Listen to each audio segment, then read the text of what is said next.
ତାଙ୍କୁ ଭାରି ଭୋକ ଲାଗିଲାଣି ଆଜି କେରକାର କରି ମତେ ଖାଇବେ କି ଉଠ ଉଠ ଉଠ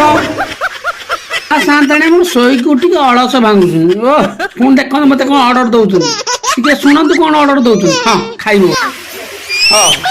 ହଁ ହଉ ହଉ ହଉ ଦେଖନ୍ତୁ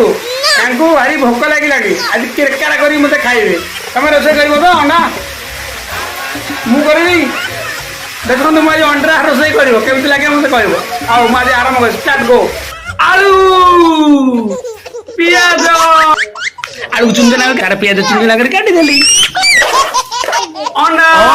ଚାରିଟା ଦେଖନ୍ତୁ ଆଳୁ ପିଆଜ ଧୋଇଦେଲି କଡ଼େଇ ବସେଇଦେଲି ତେଲ ପକେଇଦେଲି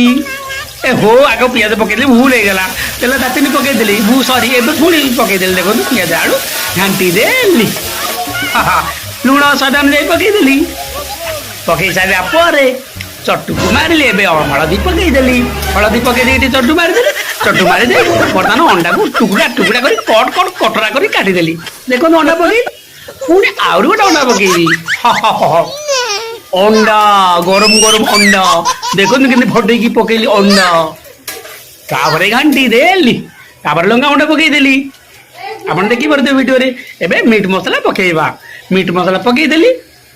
ବର୍ତ୍ତମାନ ମା ସାନ୍ତାଣୀ କଥା ମାନେ ଘାଣ୍ଟିବି ଏବେ ପକେଇଲି ଗରମ ମସଲା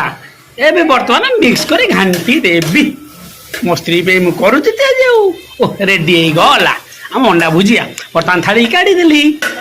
ବର୍ତ୍ତମାନ ସ୍ତ୍ରୀ ଦେଖିଲେ ଭାରି ଖୁସି ହେଇଯିବେ ଓହୋ ବର୍ତ୍ତମାନ ଦେଖ ମା ସାନ୍ତାଣୀ ମୋ ସ୍ତ୍ରୀ କେମିତି ଧରିଛନ୍ତି ଇଲୋ ମାଲୋ ଥାଳିଟା ଓହୋ ଭଲ